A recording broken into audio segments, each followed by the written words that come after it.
C'est le retour sur le plateau ici, le plateau qu'on partage avec Limoges et Poitiers, avec qui on fait des duplex. Mais là, on va se concentrer sur ce plateau, ici dans le hall d'accueil de l'hôtel de la grande région Nouvelle-Aquitaine, à Bordeaux, avec un sujet très intéressant. Nous allons passer 3 quarts d'heure ensemble pour toujours dans cette idée pour pouvoir bien s'orienter, de bien se connaître, mais on va travailler sur un atelier confiance en soi. Exactement. Pour cela, nous avons 3 invités, évidemment, comme toujours de qualité, qui vont vraiment vous aider. À vous, les lycéens qui nous suivez, je rappelle qu'aujourd'hui, on est plutôt sur un thème première.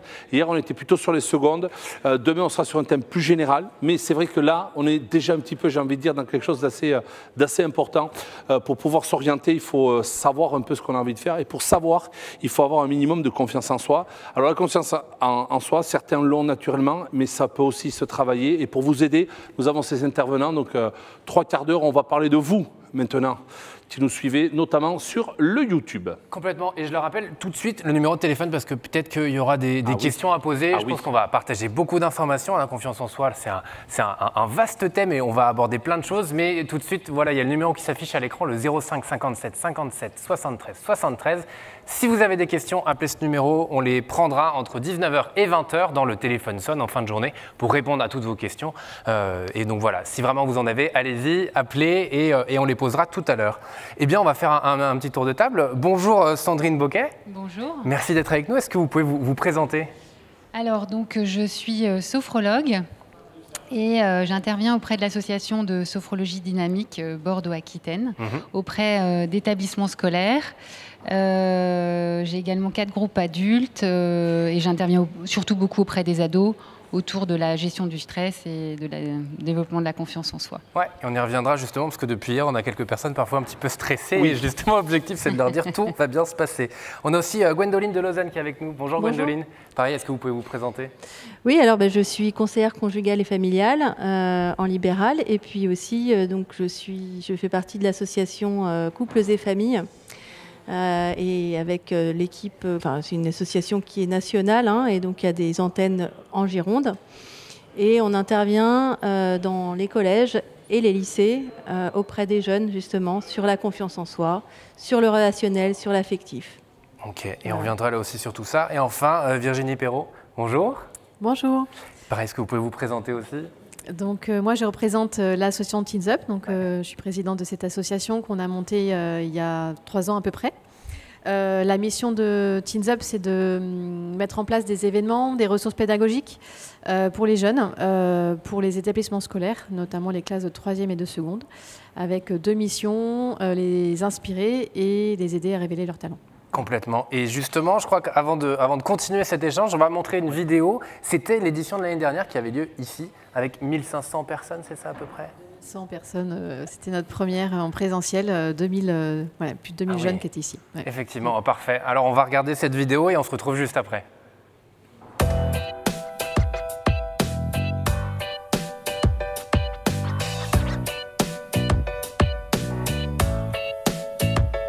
Teens Up, c'est une association qui propose, notamment dans le cadre d'événements ou d'ateliers dans les établissements, des ressources pour les jeunes sous forme d'ateliers, de conférences, de défis, sur plein d'autres thématiques que celles qu'ils vont voir à l'école.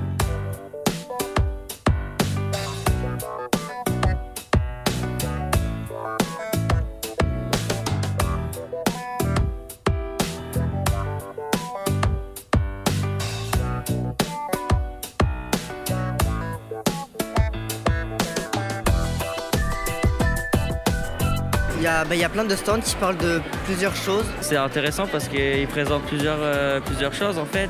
On bouge en fait, on reste pas assis sur une chaise à écouter.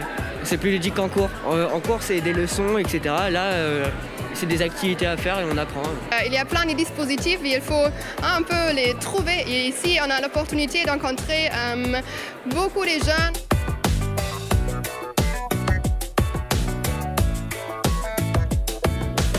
Rien que de les sensibiliser aux possibilités qui sont là, c'est un grand pas parce qu'ils vont se dire ah tiens mais en fait c'est cool ça. Les thématiques sont variées et sont plutôt intéressantes pour les jeunes. D'ailleurs, j'ai pas trop à m'en occuper, ils sont dans les stands. Pour les jeunes qui assistent à Teens Up, je pense que c'est une vraie bonne manière de voir des vrais gens qui représentent des structures qui sont là pour leur proposer plein de choses. Et le fait qu'ils nous rencontrent, ça va peut-être aussi leur donner envie de s'engager, des fois ça ouvre des portes. C'est de l'échange, c'est du partage et c'est des sujets qui sont vraiment axés sur la jeunesse et importants aujourd'hui à aborder.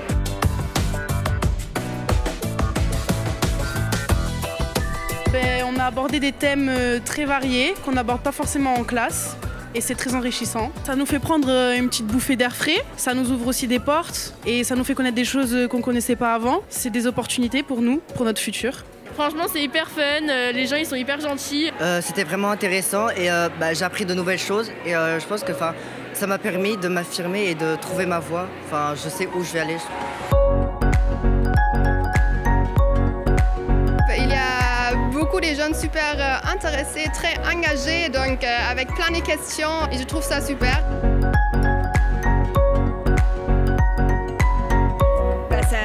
C'est dynamique, en tout cas il y a de la vie, il y a plein de questionnements et on voit que les jeunes ont envie d'en savoir plus et s'interrogent. Cet événement Teens Up, pour tous les jeunes qu'on y a croisés, collégiens, lycéens, on a l'impression que c'était une vraie bouffée d'oxygène qui leur a apporté plein de nouvelles choses.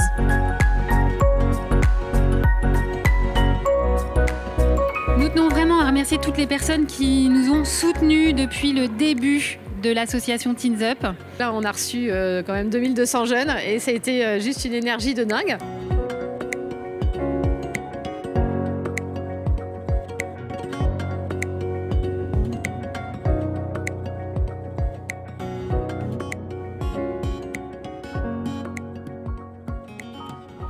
Super belle vidéo de présentation de l'événement de l'année dernière. Alors Virginie, ce que je comprends, c'est qu'effectivement, Teens Up, c'est un événement, mais j'ai l'impression que ce n'est pas qu'un événement, justement. Alors déjà, revenir sur l'événement qui aura lieu cette année, les 17 et 18 novembre, c'est un événement, mais il y a aussi de l'accompagnement autour de ça. Et j'ai lu qu'il y avait 4 parcours. Est-ce que vous pouvez nous parler un petit peu plus en détail ce que c'est que Teens Up et comment, en tant que lycéenne et lycéen, je peux me diriger vers Teens Up, justement? Alors effectivement, pour l'instant, ce n'est pas qu'un événement, même si c'était déjà un gros. C'est vrai que c'est aussi des ressources pédagogiques qu'on est en train de mettre en place. Après, nous, ce qu'on souhaite vraiment privilégier, c'est la mise en lien et c'est le présentiel, surtout à la sortie du Covid. Donc j'ai envie de dire que si c'était que des événements, déjà, on serait super contents. Donc, sur le mois de novembre, donc on proposait aux établissements 4 parcours. Donc sur chacun des parcours, la classe venait une demi-journée et avec sa classe avait accès à un programme de conférences, d'ateliers, d'animation sur les stands. Et donc sur 4 thématiques, les enjeux planète, l'orientation, le développement de soi et l'engagement citoyenneté. Ouais. Voilà. Et donc, on avait 35 associations qui étaient présentes pour partager tous ces sujets avec ces jeunes. C'est génial, et parce que justement, j'ai vu aussi l'environnement, c'est une thématique qui est partagée par une majorité d'élèves. C'est important d'avoir ça, et c'est le thème dont vous avez parlé en premier pour le coup. Oui, ça varie à chaque fois parce qu'ils sont tous super importants. Après, quand on parle d'orientation, souvent on pense aussi à salon pour choisir une formation. Là, on est en amont en fait des salons. L'idée, c'est d'ouvrir, de planter des graines, donc sur des sujets comme mettre en avant les métiers autour de l'apprentissage parce que souvent ils sont pas connus, ou l'artisanat. Des sujets comme casser les idées reçues sur les métiers d'hommes, métiers de femmes. Donc voilà, toutes les thématiques sont hyper intéressantes. Oui, complètement. C'est marrant, casser les idées reçues, on en parle depuis hier. C'est exactement ça, montrer qu'il n'y a pas de métier prédéfini pour garçon ou fille. Ce que j'ai trouvé très intéressant sur la vidéo qu'on vient de voir, sur ce résumé de cette journée, c'est vraiment le ton qui est employé et qui fait mouche auprès des jeunes. Et ça, c'est important parce que ce sont des sujets à la fois importants, mais ce n'est pas non plus dramatique. Nous, ce qu'on s'efforce de faire depuis maintenant, hier matin, c'est d'expliquer que, alors, il y a des tournants dans la vie quand on est lycéen, quand on est étudiant, et puis dans la vie tout court, mais que là, aujourd'hui, on ne joue pas sa vie complètement. On peut faire un choix, on peut avoir d'autres envies 1 an, 2 ans, 3 ans après. On peut aussi se tromper, et ça, c'est pas interdit, et on peut refaire. on peut relancer les dés, j'ai envie de dire, pour employer une image. Et pour ça, donc, il va falloir avoir cette fameuse confiance en soi. Et ça, c'est important. Et justement, Sandrine, on parle de confiance en soi, mais qu'est-ce que ça veut dire? Alors, dans la confiance en soi, on a besoin de 2 choses. D'abord, l'estime de soi, c'est est-ce que je m'aime, et l'affirmation de soi, c'est-à-dire savoir dire non, oser, prendre la parole en public. Voilà. Et les 2 font la confiance en soi. Il y a des personnes qui sont très à l'aise, un peu les grandes gueules de la classe, et au fond d'eux, ils ne s'aiment pas beaucoup. Et puis d'autres qui sont plus timides, et en fait, ils savent très bien ce qu'ils valent et qui ils sont. Et pour savoir s'orienter, pour trouver une belle orientation, pour savoir vers quoi j'ai envie d'aller, c'est d'abord qui je suis, ce que j'aime faire, de quoi j'ai besoin. Voilà. Et un jeune, c'est pas juste une orientation. Et puis la confiance en soi, c'est pas juste une chose, c'est un ensemble de choses. Et ils se nourrissent les 2. Complètement. Voilà. Ouais, non, mais si je peux rajouter juste, en fait, avoir confiance en soi, c'est quoi? C'est je sais que je suis capable de. Je sais que je peux oser m'affirmer et dire ce que, enfin, j'ai le droit de penser, de dire et de faire. Voilà, c'est tout simple aussi. Ouais. C'est aussi se lancer dans la vie, se jeter quelque part dans cette falaise qu'est la vie. C'est une belle falaise quand même. On parle de falaise, mais on a des ailes aussi. Et puis on peut avoir confiance en soi, par exemple physiquement, se trouver jolie, mais pas du tout intellectuellement, ou se sentir pas du tout cultivé, ou se dire je suis incapable de m'exprimer oralement devant un groupe, etc. Donc en fait, la confiance en soi, elle peut avoir plusieurs visages quelque part. Donc à nous de savoir où est-ce que j'ai pas confiance en moi. Ouais. Et c'est là où on va savoir se dire, c'est là que je vais devoir, c'est sur ce sujet-là que je vais devoir travailler sur moi. Et bien justement, comment on travaille sur soi? Comment, quand on est lycéen, et qui peut potentiellement nous accompagner là aussi? Alors, des sophrologues. Ouais. Non, mais il y a différents moyens de pouvoir. D'abord, c'est se connaître quelles sont mes difficultés au niveau du corps, des émotions. Moi, je parle tout le temps de ça parce que c'est mon dada. Quand on n'a pas confiance en soi, on se sent stressé. Et je voulais revenir d'ailleurs sur le stress parce que les jeunes, souvent que je vois, ils me disent mais c'est quoi la différence entre le stress et l'anxiété? Alors, il y a une vraie différence entre stress, anxiété et angoisse. C'est-à-dire qu'on peut être stressé.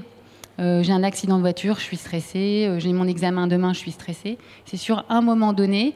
Et là, c'est du bon stress. C'est-à-dire qu'on va mémoriser davantage. Souvent, les jeunes, ils me disent la veille de mon examen, je retiens tout. Il y a des hormones qui font en sorte que ça marche. On est plus créatif, on va être plus efficace. Ça, c'est du bon stress. Le problème, c'est que quand on est tout le temps en mode stress, là, on arrive à un état anxieux où on va mouliner en permanence, donc ça peut être, on va avoir tendance à ressasser, si j'avais dit ça, si j'avais fait ça, ce ne serait pas passé comme ça, ou au contraire des personnes qui vont se projeter dans le futur en disant si je fais ça, ça et ça, ça va se passer comme ça, comme ça, comme ça, pour essayer de contrôler et de maîtriser, je vois que vous rigolez. Non mais c'est vrai, essayer de maîtriser un peu, et après quand on arrive à faire le yo-yo, ressasser, se projeter, là on arrive à un état anxieux élevé et on peut arriver à la crise d'angoisse, crise de panique, où c'est le corps qui parle. Et donc là, il y a différents symptômes. C'est pour ça que je dis que le corps est important. Quand on n'a pas confiance en soi, on est plus recroquevillé, on peut avoir des douleurs, mal au ventre, mal à la tête. Et ce qu'on disait au départ, c'est que tout se travaille. Complètement. Et c'est important de s'écouter là aussi. Voilà, on parle de corps, écouter quels sont les messages que le corps envoie. Mais c'est pas forcément évident de pouvoir se poser et se dire ok, alors là j'analyse ce qui est en train de se passer en moi, ce qui est autour de moi. Par contre, on peut se dire tiens, à chaque fois que j'ai une évaluation, j'ai mal au bide. Ouais, complètement. Dans ce cas-là. Et donc dans ce cas-là, aller voir des professionnels pour le coup, des personnes qui peuvent nous aider et nous accompagner justement là-dedans. Oui, tout à fait. Le corps parle. Ouais, donc c'est, complètement. Et après, du coup, quand on n'a pas confiance en soi, on se dévalue, on a des idées noires, on dort moins bien. Ça, c'est aussi le corps qui parle. Un jeune qui dort pas bien, c'est un bon indicateur. Un jeune qui n'a pas une bonne amie, enfin, le corps parle. Complètement. Et qu'on rassure les jeunes, je crois que ça arrive pas qu'aux jeunes aussi. ça arrive pas qu'aux jeunes. Mais c'est vrai que plus on agit tôt, plus on apprend à se connaître tôt, plus on a les outils tôt, plus on peut réguler. Ouais. Alors, on l'a dit aussi, quand on n'a pas confiance en soi, vous l'avez dit tout à l'heure, il se passe une négation de soi. Et je trouve ça important, on se l'est noté, là, avoir des modèles aussi des personnes qu'on peut identifier, qui ont parfois eu potentiellement le même parcours, en tout cas, le même parcours tout simplement. Et on s'identifie à ces personnes-là pour nous aider. C'est important d'être inspiré par d'autres. Avoir des modèles, des pairs, en fait, un parrain, une marraine, un prof. Provoquer la rencontre pour se dépasser et puis on a ce que vous disiez tout à l'heure, on a tout à fait le droit à l'erreur. Alors il faut faire attention aux modèles. On a préparé ensemble la conférence avec Gwendoline. Attention aux personnes toxiques. C'est-à-dire que on en parle beaucoup des personnes toxiques, mais quelles sont les personnes qui me font du bien, qui m'entourent? Donc chercher des personnes qui vont nous faire du bien pour nous donner confiance. Oui, le regard des autres. En fait, tout à l'heure, Sandrine parlait du corps, etc. Bon, le corps, effectivement, parle et en fait, il parle à travers nos émotions. Nos émotions, c'est des choses qu'on ne peut pas contrôler. Effectivement, donc il y a la peur, il y a la frustration, la colère, souvent qui viennent se manifester auprès de nous. Et du coup, on est aussi dans la négation de soi. Donc, comme disait Sandrine, la négation de soi, c'est quoi? C'est se dire, en fait, ne pas se poser la question de quels sont mes propres besoins. Donc, je vais, en fonction, à chaque fois me dire, c'est les autres qui ont raison, les autres, c'est les modèles, c'est eux que je dois suivre. Mais moi, est-ce que je m'écoute? Est-ce que j'écoute mes besoins? Est-ce que j'écoute mes émotions? Non. Donc, être dans la négation de soi, c'est assez délétère pour soi, c'est nuisible. Et, comme on disait, le regard des autres. On est conditionné aussi beaucoup par le regard des autres. Mais le regard des autres, c'est nous qui donnons, en fait, ce pouvoir aux autres. Finalement. C'est nous-mêmes qui donnons ce pouvoir aux autres et objectivement, c'est nos propres peurs et nos préoccupations en fait qu'on projette.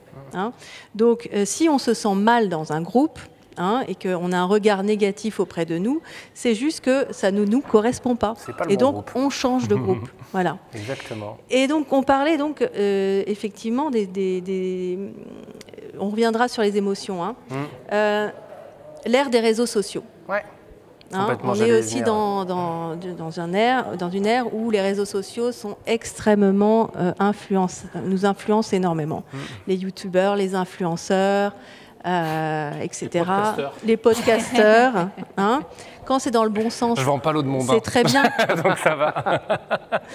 Quand c'est dans le bon sens, c'est super. Mais quand c'est sur l'esthétique et quand on est dans l'avoir, regardez tout ce que j'ai. J'ai beaucoup d'amis, regardez sur Instagram, ou j'ai une belle piscine. Ou quand on est beaucoup dans le faire, regardez ce que je fais. Est-ce qu'on cultive réellement l'être? Voilà. Donc c'est ça que j'aimerais vraiment faire part aux jeunes, c'est que l'être, il est là, il est à cultiver. Comment? On y viendra. Voilà. Donc faites attention à ces vitrines, à ces masques qui sont montrés dans les réseaux sociaux et qui sont très délétères. Likez-moi, aimez-moi, mais aimez-moi pourquoi? Complètement. Pour ce qu'on a envie de montrer à l'instant T. Ce qu'on a envie de montrer à l'instant T, mais où est mon authenticité, ma vérité? Exactement, voilà. Donc en fait, ce qui est peut-être compliqué pour un ado, pour un jeune, c'est à la fois de trouver une figure tutélaire, un exemple, mais de suivre un bon exemple. Est-ce que la difficulté vient du fait que l'ado est en pleine construction à ce moment-là de sa vie, qui manque peut-être un petit peu à la fois d'expérience, de recul? Oui, bah, c'est le propre de l'ado, c'est la transformation du corps qui chamboule complètement.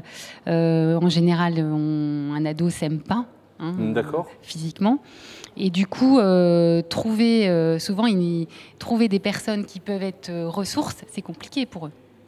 Donc ils vont s'appuyer sur des copains, c'est pas forcément négatif, on peut très bien avoir des bons copains, mais aussi des amis qui seront pas forcément bons pour nous. Et ça, je pense que c'est vraiment important qu'ils se posent la question, est-ce que cette personne, elle me fait du bien ? Parce que la petite blague qui est humiliante 10 fois par jour, eh bien, à la fin de la journée, on ne peut pas être bien. Et je voulais aussi leur dire de faire attention aux discours intérieurs qui se disent. C'est-à-dire, quel est mon discours intérieur ? Comment je me parle à moi ? Combien de fois par jour je vais me rabaisser ? Parce que la personne qui est la plus dure, ce n'est pas les copains, c'est nous. Les adultes, c'est pareil. Mais déjà, s'ils peuvent en prendre conscience jeunes, c'est extraordinaire. Et j'avais un jeune l'autre jour qui me disait, le soir, je suis déprimée. Et je lui ai demandé, mais tu sais quoi, quelle est la phrase que tu dis 200 fois par jour ? Quelle est la phrase que tu vas te répéter 200 fois par jour ? Et la phrase qu'il disait 200 fois par jour, c'est « je suis au bout de ma vie ». Ouais, complètement. Et parce que je lui dis, mais je pense que quand tu te couches le soir et que tu as dit 200 fois « je suis au bout de ma vie », tu n'es pas forcément bien. Qu'est-ce que tu en penses ? Alors, en fait, ils se disent, mais oui. Mais c'est vrai que c'est des phrases, ils ne s'en rendent même pas compte. Comme nous, on peut en avoir d'ailleurs. Ah, mais complètement. Il faut apprendre, et ça prend aussi du temps, il faut le dire parfois, à modifier ça, à modifier cet état où on se parle assez négativement. Et se rendre compte, déjà, c'est une première chose. Oui, c'est ça, la prise de conscience. Déjà, c'est la prise de conscience que je dis ça 200 fois par jour. Déjà, c'est énorme. Exactement. Et après, décider de changer. Comment passer à des affirmations positives, voilà, comment se parler positivement, parce qu'on est seul maître de son destin pour le coup, et donc c'est important d'être un allié avec soi-même, j'ai envie de dire. Et la construire, sa phrase positive. Exactement. Seul, c'est ma phrase, c'est pas la phrase que je vais entendre des autres, c'est ma phrase. Exactement. J'ai une petite question sur cette histoire de confiance en soi. Ça arrive plus souvent à des jeunes qui ont plutôt, un caractère un peu plus solitaire, ou ça arrive à peu près pareil à des jeunes qui sont pourtant intégrés dans des assos culturels, sportifs ou comme ça, ou est-ce que vous voyez ça, vous, en tant que professionnel ? Est-ce qu'il y a, à la limite... Il n'y a pas de règle. Il n'y a pas de règle, voilà. Non, il n'y a pas de règle, parce que moi, je vois des jeunes qui, à l'école, sont délégués de classe. Là, j'en ai une en ce moment, elle est déléguée de classe, elle est aimée par tout le monde, et elle ne s'aime pas. D'accord. On a des mécanismes de défense, de protection, c'est ce qu'on appelle une carapace, souvent. C'est ce qu'on montre, ce qu'on a envie de montrer, en fait, quand on n'a pas forcément confiance ni en soi, ni en les autres. Donc on va utiliser des mécanismes comme l'agressivité ou l'arrogance parfois, ou l'humour, ou parfois la timidité aussi. C'est pas que je suis timide, c'est juste que j'ai pas confiance en moi, donc et ni en vous. Et donc, je préfère me taire. Je préfère être réservée dans mon coin. Mais c'est pas ce que je suis au fond. C'est pas ce que je suis avec les gens que j'aime et qui m'aiment. Donc, c'est vraiment faire attention aux étiquettes aussi qu'on colle sur la tête des gens.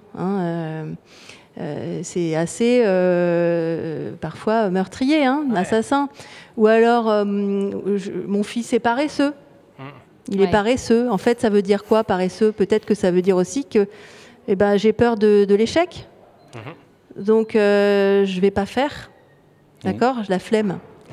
Ou alors... je suis nulle. Je suis nulle, ouais.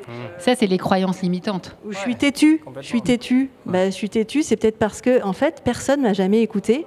Et donc, je tape le poing sur la table parce que j'ai besoin qu'on m'entende, en fait. Ou alors...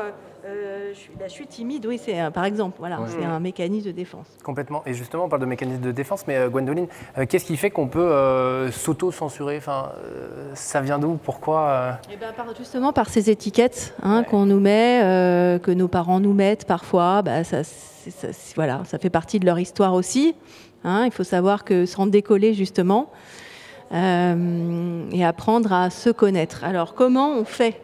Comment on fait? Parce que c'est ça. Comment on fait? Alors, attends, moi, je vais dire juste un petit truc sur les croyances limitantes, parce que je trouve ça, j'ai un petit exemple trop drôle. En fait, quand on a une croyance limitante, on va aller chercher des choses qui vont renforcer cette croyance. Exemple, toutes les femmes sont des chieuses. On va chercher toutes les femmes autour de nous qui sont chiantes pour rassurer, nous persuader que c'est vrai. Et on va chercher ça. Ouais. Je parle de ça. Et qu'est-ce qui va se passer? Le jeune, il va épouser une chieuse. Okay. Parce que c'est quelque chose qu'il croit profondément. Ouais. D'accord. Donc en fait, les croyances limitantes, alors ça c'est compliqué, hein, il faut de l'aide pour les identifier, mais au niveau scolaire, enfin pour tout, c'est hyper intéressant de percevoir quelles sont mes croyances limitantes. Et celles qu'on m'a inculquées, c'est ce que tu disais, celles de mes parents. Et voilà, alors justement, il y a un rôle parce qu'il y a des parents qui nous écoutent et des fois, des parents trop protecteurs vont créer peut-être une carapace autour du jeune et en pensant le préserver de certaines choses, on peut peut-être le mettre en difficulté vis-à-vis de la société. Et va créer des angoisses.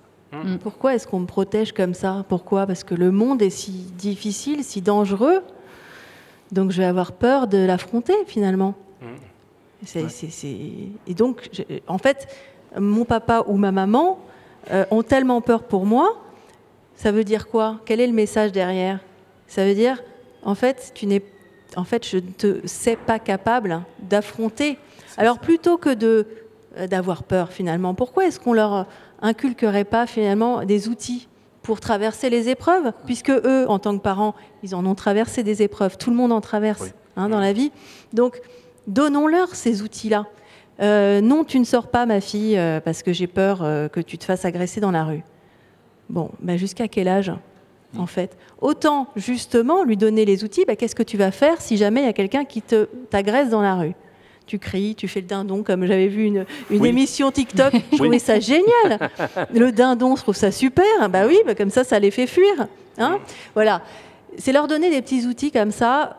Et puis, une fois que, encore une fois, ça va être que faut-il faire? Donc, dans le comment on peut faire alors, c'est se fixer des petits défis. Hein, et une fois qu'on a réussi à faire fuir le harceleur dans la rue, en fait, on y est arrivé et on peut être fier de soi. Complètement. Voilà. Alors, sur ce sujet, j'en profite, il y a des Maïeli, ils ont lancé des bracelets connectés justement. Oui. C'est une Bordelaise qui a lancé ça, donc on est sur ce sujet-là, j'en parle. C'est aussi un outil, un bijou pour le coup, connecté qui permet de prévenir ses proches et pareil de faire du son aussi pour faire fuir les personnes. On était sur ce sujet-là. C'est une petite parenthèse, mais c'est important. Exact. Et pour le coup, ça a été créé par elle. Elle était étudiante à l'époque. Et donc, elle est partie d'un problème qu'elle avait pour après créer. Ça. Donc, voilà. Mais c'est souvent ça, la vie. On parle de soi. Hein. Exactement. Exactement. Et donc, alors, les solutions, alors on en parlait parce qu'effectivement, qu'est-ce qu'on peut faire? Quels sont les conseils et les outils qui existent pour nous aider? Comme disait Sandrine, effectivement, c'est la connaissance de soi, d'abord. Hein. À l'adolescence, on cherche son identité. Hein. On parle des émotions, du cœur, du corps qui change et du cerveau aussi qui change. Hein. Donc les 3 C, c'est intéressant pour savoir qu'on est 3 dimensions quand même, les 3 C. Et donc, comment est-ce que j'apprends à me connaître? Au travers de mes émotions. Voilà, on peut voir peut-être sur les émotions, il y a la peur, la colère, la tristesse, la joie et plein d'autres émotions qui découlent de ces grandes émotions. Bon, quand on les lit, au moins, on arrive aussi à avoir le vocabulaire. C'est pas forcément évident de les connaître et de les identifier au moment où elles arrivent. C'est des choses qu'on ne maîtrise pas. Comme c'est écrit en haut, là, une émotion est une réaction provoquée par notre environnement et perçue par nos sens. C'est différent du sentiment qui est conscientisé, s'élabore, s'entretient, se nourrit. Passif devant une émotion qui s'impose à nous, nous pouvons ou non, de manière active, la transformer en sentiment. Et donc, d'une émotion découle un besoin. Je suis en colère, j'ai besoin de quoi? J'ai besoin qu'on me comprenne, que quelqu'un m'écoute. J'ai peur, j'ai besoin de réconfort. Je suis triste, j'ai besoin aussi qu'on me rassure, etc. Voilà, tous ces besoins, ils sont humains, ils sont nécessaires à la connaissance de soi. Et j'ai pas les mêmes émotions que mon voisin. Et c'est pas grave, c'est OK. Et j'ai parfois pas la même façon de régler aussi, comment dire, de remplir ses vides parfois, et pour compléter ses besoins, on n'a pas forcément la même façon de le faire. La même façon et le même comportement face à ses besoins, évidemment. Après, il faut qu'il soit ajusté dans le respect des autres. On est bien d'accord. Les qualités, mes qualités, j'ai des talents. Ouais, j'ai des talents qui sont différents des autres. On parle des intelligences multiples. Les intelligences multiples, en fait, c'est ce qui est hyper intéressant, c'est de se dire, vous savez, c'est comme une table de mixage avec les sons différents. Si j'ai une intelligence émotionnelle qui va très très haut, est-ce que ça laisse la place vraiment pour l'organisationnel ou la planification, etc. Non, mais c'est pas grave. Si j'ai une intelligence organisationnelle, pragmatique, logico-mathématique, etc., est-ce que ça laisse de la place pour l'émotionnel? Un peu moins. Et c'est pas grave. C'est OK. On a besoin de tout, en fait, pour faire un monde. Et puis en plus, à partir de ces qualités-là, par exemple, visio-spatiale, j'arrive à me repérer dans l'espace, c'est incroyable. Bon, est-ce que je vais pouvoir peut-être penser, why not, je suis architecte? Pourquoi pas architecte dans l'orientation? J'ai une qualité émotionnelle, des ressentis aiguisés, une analyse des comportements qui est fine. Pourquoi pas être psychologue? C'est à partir de ça qu'on apprend à se connaître. Et on ne peut pas avoir tous les curseurs en haut. C'est impossible. C'est de l'ordre de l'impossible, ou alors c'est des génies que je ne connais pas, que je n'ai jamais rencontrés.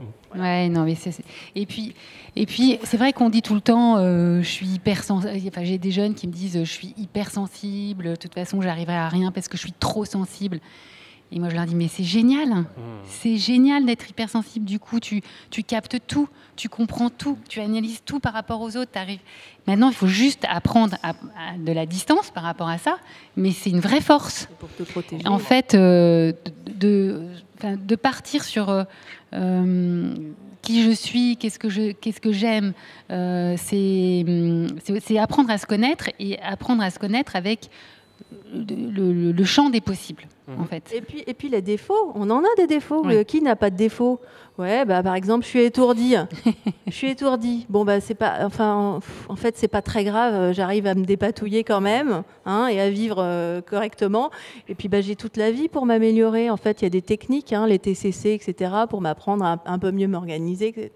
Et puis dire, en ce moment, je suis étourdie. Je ne suis pas étourdi à vie. Je ne suis pas maladroit à vie. Ouais. C'est en ce moment. Ouais. Ça, c'est hyper important. La confiance en soi, en fait, c'est quelque part, c'est savoir se regarder soi-même et pas simplement se voir dans les yeux des autres. Oui, c'est la base. Les yeux des autres, c'est leurs yeux. C'est leurs yeux, c'est leur histoire, leur expérience, leur vie, leur éducation. Mais pourquoi est-ce que l'autre aurait raison? Encore une fois, pourquoi est-ce que je lui donnerais ce pouvoir à l'autre? Ouais, c'est pas le juge, c'est pas forcément le juge n'est pas l'autre. Son propre juge. Alors j'ai besoin d'être acceptée par mes pairs, c'est normal. Oui. Mais en fait, ce que je vais pouvoir apporter, si je le vis bien et si je l'assume, je vais pouvoir apporter cette pétale supplémentaire au groupe, en fait. Oui. Mais voilà, encore une fois, c'est pas facile parce qu'à l'ère de l'adolescence, on a besoin d'appartenir au groupe, donc de ressembler, donc d'avoir les mêmes marques, d'avoir les mêmes habits, etc. Bon, ou alors on est dans l'exceptionnel aussi. Il y en a qui cherchent à être dans l'exceptionnel. Oui. Alors nous, à mon époque, c'était peut-être les punks. Il y avait les punks, les ados qui, voilà. Bon, aujourd'hui, ça va être des mouvements un peu, rebelles,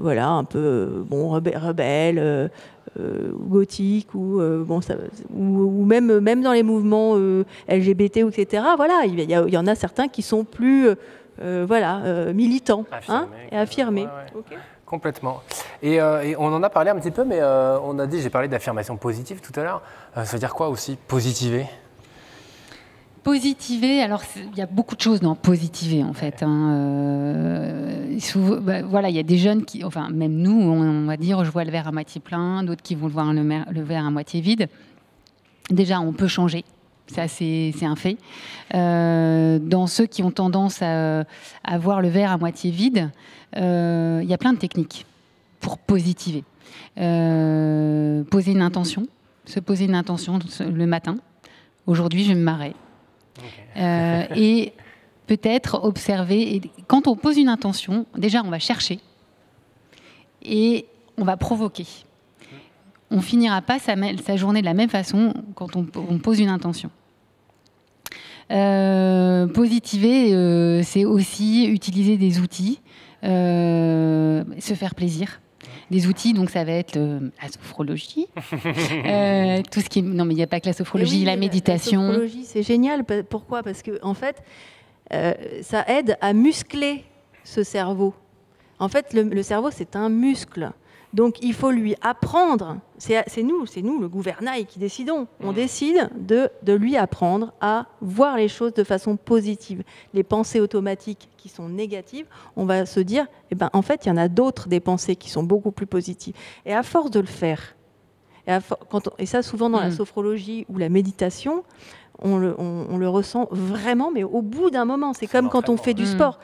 C'est vraiment au bout d'un moment qu'on voit les vrais résultats. Et du coup, le cerveau, tac, automatiquement, va avoir, tac, tout de suite la pensée positive et pas celle qui nous empoisonnait l'esprit avant. Oui, c'est une intention. Oui, tout à fait. Et puis, alors,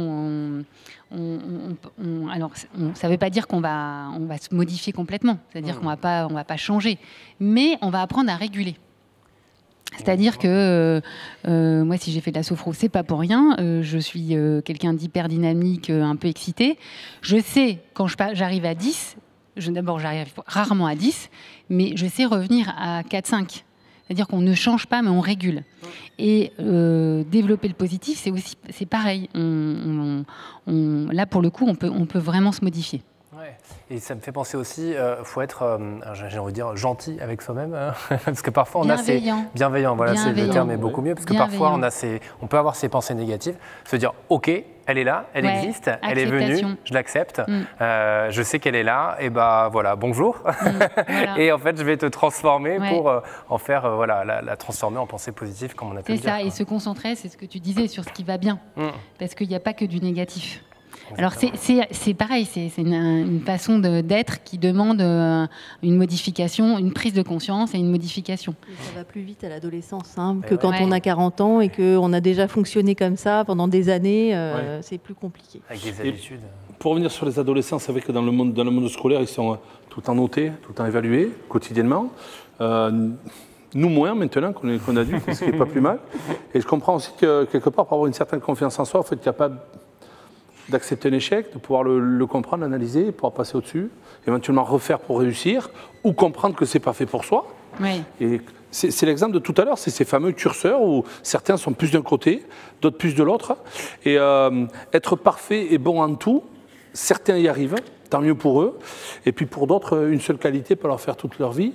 Je pense que si Picasso, on l'avait pris comme chanteur, il ne nous aurait pas beaucoup intéressé, alors que le dessin est très bon.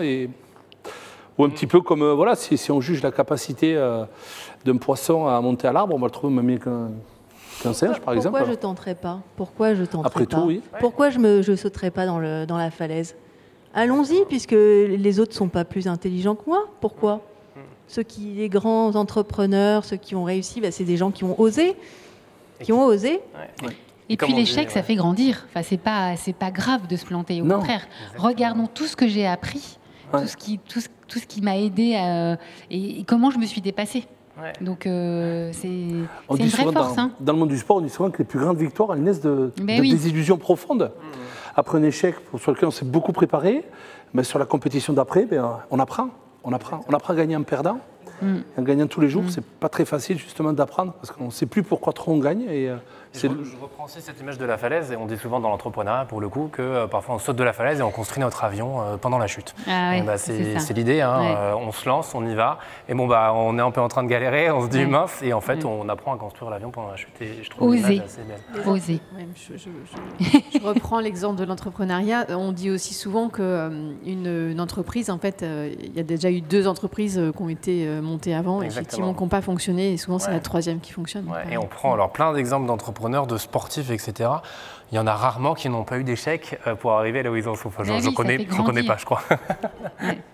Ça fait partie, voilà, tomber, se relever et à nouveau avancer. On est plus fort. On est plus fort parce qu'on a les outils maintenant. On sait s'en sortir. On se met des garde-fous ensuite parce qu'on sait là où on a péché, parce qu'on est capable d'analyser, de prendre recul sur soi-même et pas forcément d'attaquer que quelqu'un nous dise « tu es nul ». Non, je vais devenir meilleur. Ouais. Après, c'est une vraie force aussi. C'est une vraie force, oui. Il y a le moment aussi où j'ai le droit de ne pas être bien. Parce qu'on ne peut pas tous les jours être bien. Et on a le droit de temps en temps d'être triste. Mais il y a toujours le temps d'accueil. On revient toujours à ça. Et maintenant, qu'est-ce que je vais faire pour rebondir? Mais c'est normal. Comme vous disiez, être son meilleur ami. Être son meilleur ami. C'est ça. C'est exactement ça. Prendre soin de soi, c'est aussi être son meilleur ami. Qu'est-ce que je conseillerais à mon meilleur ami dans ces cas-là? Exactement. Avant d'attaquer la conclusion, puisqu'il nous reste 5 minutes d'émission, on va vous rappeler le numéro de téléphone si vous avez des questions sur votre orientation, mais également si vous voulez par exemple rentrer en contact avec TeensUp, vous n'hésitez pas à nous téléphoner. Regardez, 05 57 2 fois, 73 2 fois, c'est un numéro fixe. Quand vous avez ça depuis un téléphone portable, ça ne vous coûte rien, une ligne fixe non plus. Il n'y a pas de numéro surtaxé ici, c'est la grande région Nouvelle-Aquitaine qui vous propose, donc qui vous offre ces moments pour vous aider, chers amis, dans votre orientation. Et dans cette partie un petit peu construction de soi et de ce qu'on va être, que ce soit pour les études, puis ensuite pour toute sa vie, ce qui est quand même super important d'avoir des aides quand on en a besoin. N'hésitez pas à poser les questions. On récupère les questions toute la journée et ensuite on répond en direct entre 19h et 20h à vos questions. S'il y a des choses sur lesquelles on ne va pas savoir répondre, ne vous inquiétez pas, on vous rappellera, on vous mettra directement en relation avec les personnes les mieux à même pour vous répondre. Il nous reste donc 5 minutes pour conclure sur cette table ronde, donc sur le thème de la confiance en soi, que moi personnellement j'ai trouvé évidemment très intéressante. Est-ce qu'on aurait dans ce cas-là juste quelques outils en plus à la limite pour apporter aux personnes qui nous regardent rapidement quelques outils et après on fait peut-être un tour de table pour donner des conseils là aussi et un message à faire passer aux jeunes qui nous regardent? Alors, au niveau des outils, on en a parsemé quelques-uns pendant cet échange. On a parlé de méditation, on a parlé d'affirmation, peut-être un petit résumé. Alors peut-être aussi il y a des tests de personnalité auprès de coachs certifiés qui sont super efficaces, qui nous permettent de nous dire quelle intelligence j'ai, quel talent j'ai, et où est-ce que je vais pouvoir m'épanouir. Donc ça pour l'orientation c'est super. Il y a des coachs spécialisés là-dedans. Ensuite, le défi SMS, les petits défis, se lancer des petits défis, effectivement. Alors c'est quoi le défi SMS? C'est-à-dire on envoie un texto à quelqu'un? Alors il y a les petits défis qu'on se pose tous les jours, et puis en ce qui concerne les SMS, c'est de demander à 3 copains, 3 potes, est-ce que tu peux me dire mes 3 qualités? Ok. 3, alors pour le coup, 3 personnes qui sont sympas, qui sont plutôt bienveillantes, en qui j'ai confiance et avec qui je sais que je peux oser demander ça déjà. Et c'est intéressant de voir ce que ça nous renvoie, et ce que nos amis nous renvoient. Et ça permet aussi. Donc c'est un outil pour développer la confiance en soi. Complètement. Tu veux continuer? Et du coup, les noter le soir.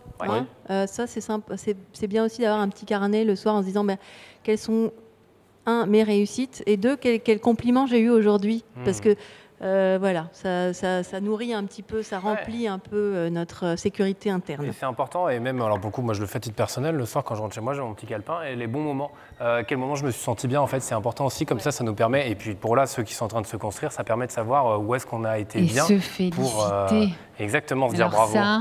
C'est vraiment quelque chose qui n'est pas français, mais qui fait tellement du bien, se féliciter, se dire, voilà, aujourd'hui, j'ai fait un webinaire, bravo. Voilà, non, mais c'est des petites choses qui tous les jours, alors là, c'est un truc de dingue, mais un petit truc, c'est déjà pas mal, tous les soirs. Il nous reste que deux petites minutes ensemble, chacune un dernier message à faire passer aux jeunes qui nous regardent peut-être.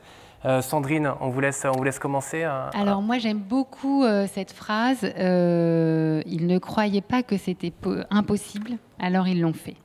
Ouais. Voilà, c'est oser. Voilà, dire aux jeunes oser. Oser, complètement. Oser. En plus, je rajoute, en France, on est quand même bien accompagné pour oser. C'est un petit message. De votre côté, Virginie. Et Gwendolen, pardon. Non, en fait, moi, je pense aussi surtout au regard qui peut être assassin des autres. Hein. Donc, moi, je pense à ça et je me dis, il y a une citation que j'aime bien, c'est on sait qu'une relation est saine et prometteuse lorsqu'elle révèle le meilleur de nous-mêmes. Voilà. Parfait, merci. Et Virginie, pour conclure. Moi, je suis ravie que cette thématique elle été abordée. Et juste pour revenir sur ce point, nous, quand on a monté Teens Up, on a interrogé 100 jeunes dans la rue de Bordeaux pour savoir quels seraient les sujets qu'ils auraient envie de voir en dehors de l'école. Et on était hyper étonnés, puisque justement, développer la confiance en soi, gestion du stress, c'est des choses qu'ils nous ont dit eux-mêmes. Donc, je pense que déjà eux-mêmes, ils savent, ils pointent du doigt le fait que c'est un souci. Parcoursup précipite aussi ce sujet, puisqu'on leur demande de plus en plus tôt de faire des choix dans la vie. Et du coup, les parents sont de plus en plus tôt stressés. Et voilà, il y a aussi un gros travail à faire sur les parents, sur leur dire que le droit à l'échec, il est là, donc sujet, c'est aussi pour les parents. Ouais, et comme vous disiez tout à l'heure, effectivement, on peut y revenir, et on peut se tromper, et puis refaire une formation à mi-parcours, c'est pas grave. Et on a des parcours de vie depuis hier où on se rend compte, c'est que on prend une filière, on y croit, on se trouve bouché, on nous donne la possibilité de passer à autre chose. Mais on a aussi des gens qui réussissent quelque chose, qui au bout d'un moment disent bon, j'en ai un peu fait le tour et j'ai envie d'autre chose, j'ai envie d'un nouveau challenge. La vie, c'est un éternel recommencement. Mais bien sûr. Et on peut se tromper, on peut avoir envie de faire autre chose. La vie ne s'arrête pas à 17 ans parce qu'on a choisi 2 options pour la terminale. Oui. Et heureusement, et tant mieux, parce que sinon ça ne vaudrait pas beaucoup le coup. Et voilà, on a tous et toutes autour de nous plein d'exemples. On n'aura pas le temps, mais je pense que si je m'étais amusé à demander votre parcours à vous et à vous, je pense qu'à 15 ans, on ne pensait pas être aujourd'hui avec nous à cette heure-ci, en train de faire une conférence sur petite conférence sur la confiance en soi. En tout cas, on vous remercie beaucoup. Moi, ça m'a fait beaucoup de bien ces 3 quarts d'heure passés avec vous, mesdames. C'est très intéressant. Si vous avez des questions, le numéro de téléphone, on le remet, s'il vous plaît, en régie pour nous appeler, puisque cette émission deviendra entièrement la vôtre avec vos questions entre 19h et 20h pour clôturer la journée. Vous appelez le 05 57 2 fois 73 2 fois. Et oui, qu'est-ce que vous voulez nous rajouter? Je voulais juste dire que la réussite n'est pas que scolaire. Exactement. Exactement. C'est quand même... On est bien d'accord, complètement. Merci. Merci beaucoup. Merci à toutes les 3 et merci à vous. Et on se retrouve ici dans 1 heure à 18h15 pour parler de la vie étudiante. À tout à l'heure. Oui, la vie étudiante, on va en parler tout à l'heure.